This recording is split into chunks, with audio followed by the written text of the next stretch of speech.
Because there's an interesting tension that I can see that the draw towards the humanitarian... It was more than interesting at the time, I can assure you of that.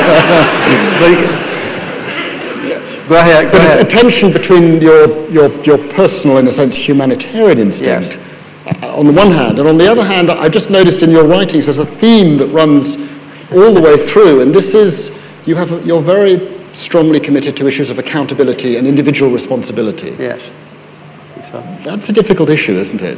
Well, it is.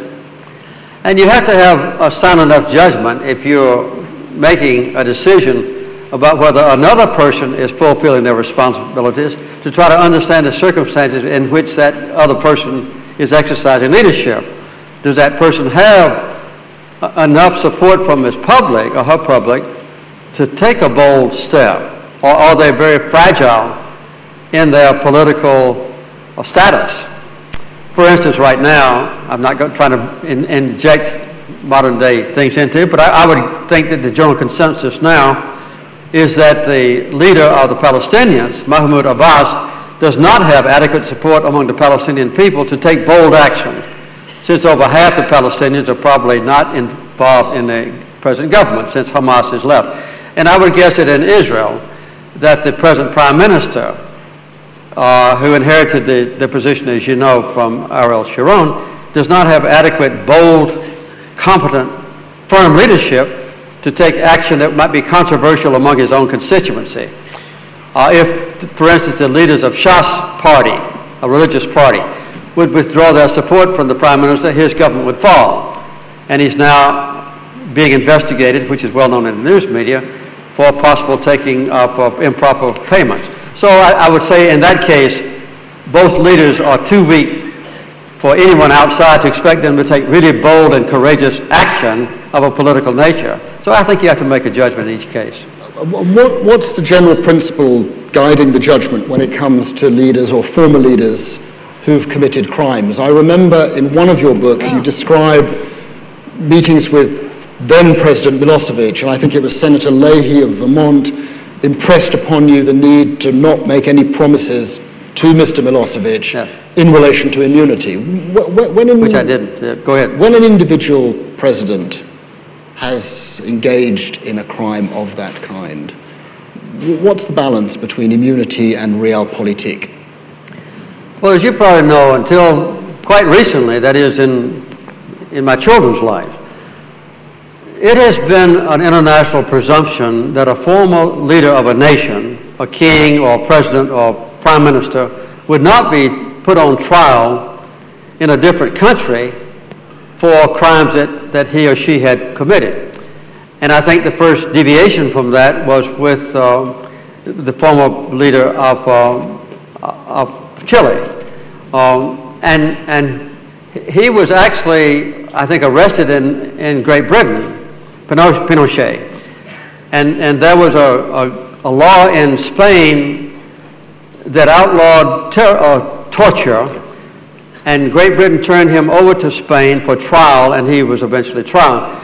And I think now that has established a tenuous, not yet fully accepted international legal principle that the leader of a nation, if he's guilty of torture or of international crimes, can later be tried in another country or indicted in another country and brought to trial. So I think that's a new development that has only come recently, and I don't think it's yet been established. You have to be a former president and you then lose immunity. Is it a decent principle in your view?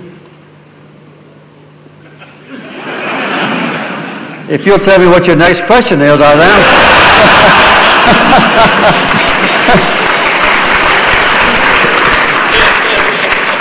You gave an interview. You gave an interview last October to Wolf Blitzer of CNN, and you surprised a number of people in the United States on what you said in respect of the United States' move towards torture. You said, I think, I know it's happening. Yes. We've subsequently learned that it was authorized at the very top. That's true. What's your reaction to that? Of embarrassment and horror and despair and hope that the next president of the United States whether it's Republican or Democratic, will permanently and on a global basis vow that our country will never again torture a prisoner, and that we will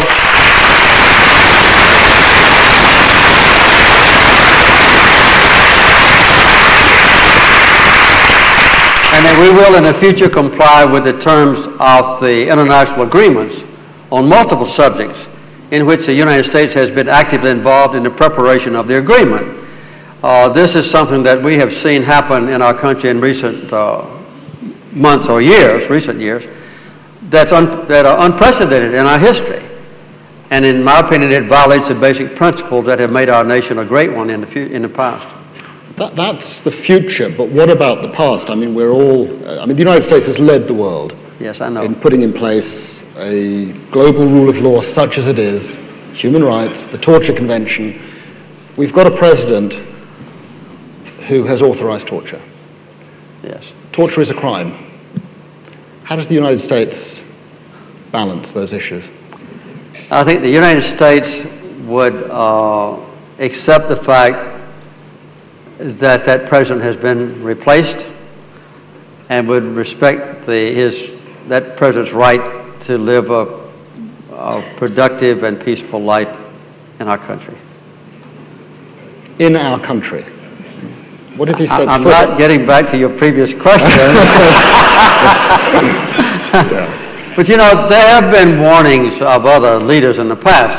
For instance, there were warnings given, I understand, to former Secretary of State Henry Kissinger, that if he visited some countries because of what happened in the bombing during the Vietnam War, that he might be accused of a crime. So I think there's been some caution there. And there have been some allegations that even George Bush Sr. might be threatened with some legal action in some other countries because of the first Iraq War. But I really prefer not to speculate on what might happen in the future about my current president. You've